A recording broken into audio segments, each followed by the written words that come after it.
Ser podcast.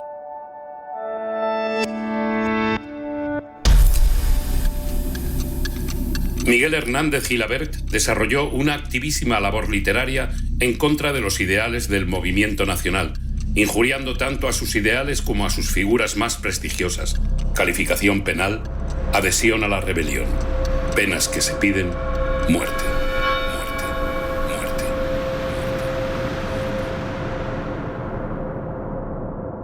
Memoria. 2 procesos contra un poeta. De todos los miles de papeles, de los kilómetros de papeles que hay aquí, nos van a hacer falta esas 2 carpetas de ahí, amarillas y viejas. A partir de ellas, de los papeles que guardan, haremos este relato sobre Miguel Hernández, que fue un poeta. Pero ninguno de esos papeles los escribió él. Esos papeles a Miguel Hernández se los escribieron, muchas veces a traición. Cuesta un poco porque hay que moverlo poco a poco, el papel, con calma. Escritos a mano, a máquina, en los márgenes, con sellos, a veces con tachones, con membretes, papeles sobre el escritor en los que a menudo le harían firmar y firmaría. Se lee el nombre y el apellido, Miguel Hernández, y una rúbrica debajo, nunca sobre el nombre, sin tacharlo. Una rúbrica simple, sin alambiques, con una sola vuelta. Su firma, por ejemplo, en un atestado de la Guardia Civil. Pero esta sí. Esta es su firma. Las declaraciones vienen de su firma, obviamente. Él se hace responsable de aquello que dice, aunque lo haya dicho bajo una situación de coacciones, torturas, amenazas, etc. Pero esta, digamos, es su firma. Sí. Esta es la firma que puso él. Es firma Miguel Hernández. Sobre este papel. Esta será una historia difícil porque parte de unos papeles ya viejos, escritos además con la pompa del lenguaje judicial militar de una dictadura que empezaba a establecerse en España. Aquí están los últimos años del poeta, que fueron los primeros años del régimen. Por eso esta historia, difícil, tiene que ser contada. Aquí se narran 2 carpetas, los 2 procedimientos sumarísimos que le abrió el franquismo. ¿Qué es lo que son estos papeles? Un proceso en Orihuela y otro en Madrid. El 4487 y el 21001.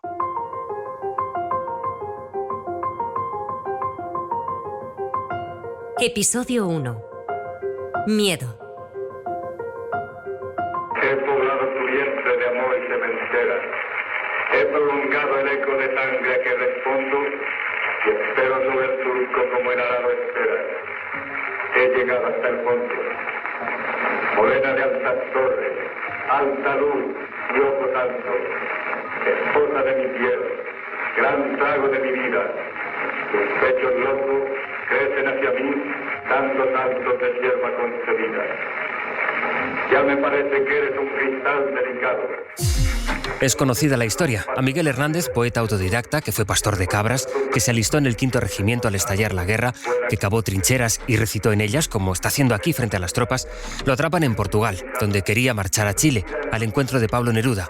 Lo entregaron en Huelva, lo enviaron a Madrid y por razones que ya se verán, lo dejaron en libertad. Pudo haber aprovechado y tratar de huir de nuevo, pero, aun a riesgo de que le atrapasen otra vez, regresó a Orihuela, su pueblo, con su mujer y su hijo. Le atraparon otra vez, le enviaron a Madrid, le condenaron a muerte, después a 30 años. Fue pasando de cárcel en cárcel hasta que enfermó de tifus, que degeneró en tuberculosis y donde finalmente falleció. Tenía 30 años y había escrito todos sus versos.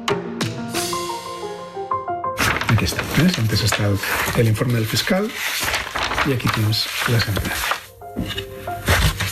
En la que se le condena a muerte y firman. Guillermo Pastor es director técnico del Archivo General de la Defensa, que es donde se conservan miles de procesos. Aquí será donde leamos este relato que en sentencias, declaraciones, autos, delaciones, interrogatorios, le escribieron a Miguel Hernández.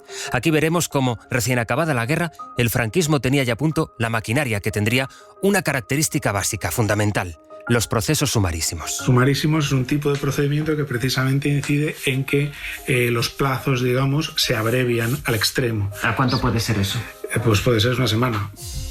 O pueden ser 2 semanas, o pueden ser 1 mes, 2 meses. La cuestión es que se abrevian plazos, se reducen plazos. En el momento que se reducen plazos en un proceso, se recortan, en este caso, las garantías del reo, del acusado.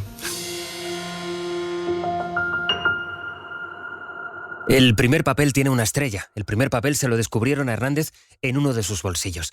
Tiene una hoja solo, con el membrete del Centro de Reclutamiento y Movilización, un salvoconducto, esto es lo que es, con el sello de la Estrella Roja del Ejército Rojo, hecho a favor del soldado Miguel Hernández Gilabert, según se lee.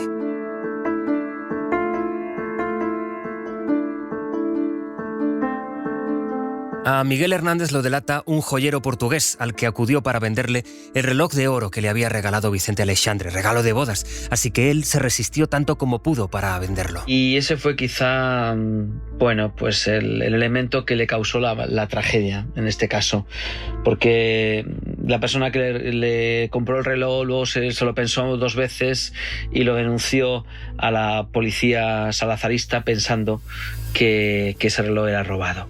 Más que nada por el aspecto que llevaba Miguel después de estar semanas y semanas caminando por la península, ¿no? Y por caminos y por atajos, etc. José Luis Ferris es poeta, autor, ha escrito el libro Miguel Hernández, Pasiones, Cárcel y Muerte del Poeta. Eso le costó que lo devolvieran otra vez a España, también por el puesto de Rosal de la Frontera, con la mala suerte de que los guardias civiles, uno de los 2 guardias civiles que estaban allí en aquel momento, pues lo reconocieron. Digamos que Hernández irá sumando mala suerte a la mala suerte. Ese interrogatorio que le hicieron en Rosal de la Frontera, en Huelva, es el segundo papel de este sumario, con amplio margen a la izquierda, mecanografiado. Se hace comparecer al detenido, que dice ser y llamarse Miguel Hernández Gilabert, de 28 años, casado en la que fue Zona Roja, de profesor escritor, hijo de Miguel y Concepción, entregado en el puesto fronterizo por haber pasado clandestinamente. Vamos a tener que leer muchos papeles para conocer bien esta historia y advertir así, como podemos hacer ahora, que sobre el papel ese fue el motivo de esta detención, haber pasado clandestinamente a Portugal. Llevaba consigo, según se lee en este mismo documento, un billete de 20 escudos y un libro de poesías del propio Vicente Aleixandre. Que en principio era la detención a un ladronzuelo, a una persona que había pasado ilegalmente a la frontera y poco más. Hay que imaginar cómo debió de ser aquel interrogatorio la primera vez que detienen al poeta, cómo eran las preguntas y en qué condiciones declara. Allí fue donde a Hernández le muelen a palos, por usar la expresión del historiador Ian Gibson. Pues le apalearon, le golpearon en la espalda y sobre todo los riñones hasta hacerle orinar sangre, ¿no? Las crónicas hablan de un interrogatorio inacabable de torturas y golpes. Ya digo, sometido a un duro interrogatorio de prácticamente 10 horas, del que se puede desprender pues el miedo, el pánico que pasó un hombre que se sentía absolutamente solo. A Miguel Hernández le hacen firmar lo que quieren que diga y firma este papel, que es el origen de todo, donde se lee que se declara apolítico por completo, que no votó nunca por ningún partido. Él explica a los policías que, gracias al salvoconducto, pasó de Orihuela a Sevilla y de Sevilla a Huelva y de Huelva finalmente a Portugal. No porque quisiera, les dice, no porque quisiera escapar, sino porque quería encontrar un trabajo en Chile, para lo que necesitaba ir a Lisboa, porque nuestro inmortal generalísimo, según pone en este auto, había cerrado Madrid.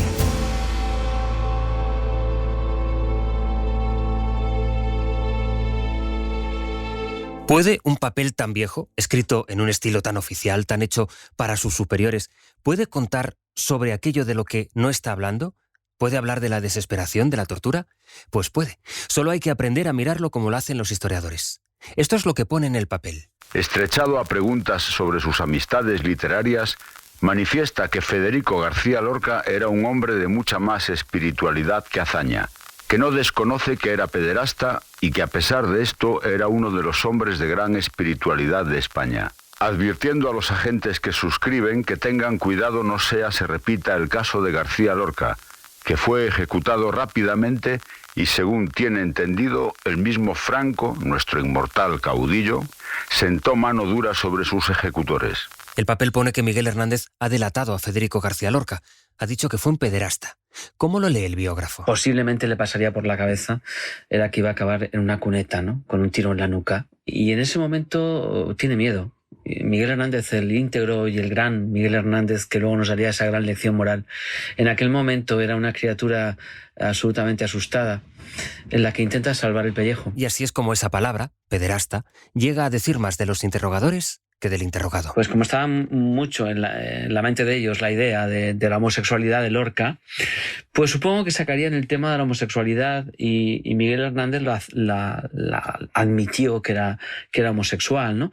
Yo creo que en la transcripción ponen lo de pederasta y yo creo que eso nunca salió de la voz de Miguel Hernández. La realidad es que un tiempo antes, al saberse el asesinato de Lorca, Miguel Hernández le dedicó la primera elegía de sus Vientos del Pueblo. Entre todos los muertos de elegía, sin olvidar el eco de ninguno, por haber resonado más en el alma mía, la mano de mi llanto escoge uno. Federico García. Hasta ayer se llamó. Polvo se llama. Ayer tuvo un espacio bajo el día. que hoy el hoyo le da bajo la grama. Miguel estaba convencido en esas circunstancias de que su ejecución podría ser inminente. En efecto, había miedo, mucho miedo, y la única posibilidad de salvar la vida pues era mentir. Este será uno de los testimonios que más estremecen en todo el sumario, y está solo al principio, el primer interrogatorio. Un hombre, aún no en la treintena, que teme que le vayan a matar. Será la primera vez que se lee el miedo en este sumario, pero también será la última. Miguel Hernández firma aquella declaración, esa firma de letra clara, de rúbrica sencilla, firma también los dos agentes que le interrogan. Aunque luego ellos dos añadirán sus propias conclusiones. En este mismo documento, unos párrafos más abajo. Cada vez que ha sido estrechado a preguntas, todo nervioso, se encerraba en un círculo vicioso diciendo: yo no sé, les digo la verdad, hagan de mí lo que quieran, no deben coaccionarme. El detenido quedaba sobrecogido, nervioso, suspenso, cuando los guardias le citaban sus propias palabras en el Congreso de Escritores Proletarios, a lo que él les iba repitiendo: les aseguro que yo no he hablado nunca. Los guardias, sin embargo, siguen. Es de suponer que este individuo haya sido en la que fue zona roja por lo menos uno de los muchos intelectualoides que exaltadamente ha llevado a las masas a cometer toda clase de desafueros, si es que él mismo no se ha entregado a ellos. Miguel Hernández, un intelectualoide, un exaltador, es detenido a finales de mayo del 39, un mes después de que hubiese acabado la guerra. Las diligencias acaban en el Juzgado Especial de la Prensa, en la Plaza de Callao de Madrid, que pide informes al Servicio Nacional de Seguridad. El proceso 20.001 acaba solo de empezar. Ayudadme a ser hombre. No me dejéis ser fiera hambrienta, encarnizada, sitiada eternamente.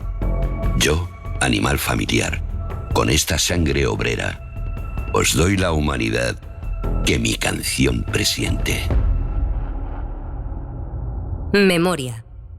2 procesos contra un poeta. Un podcast de José Luis Sastre, con la realización técnica de Roberto Maján. Los documentos del sumario se han reproducido con las voces de Juan Echanove y Nacho Novo. Julio López recita los versos de Miguel Hernández.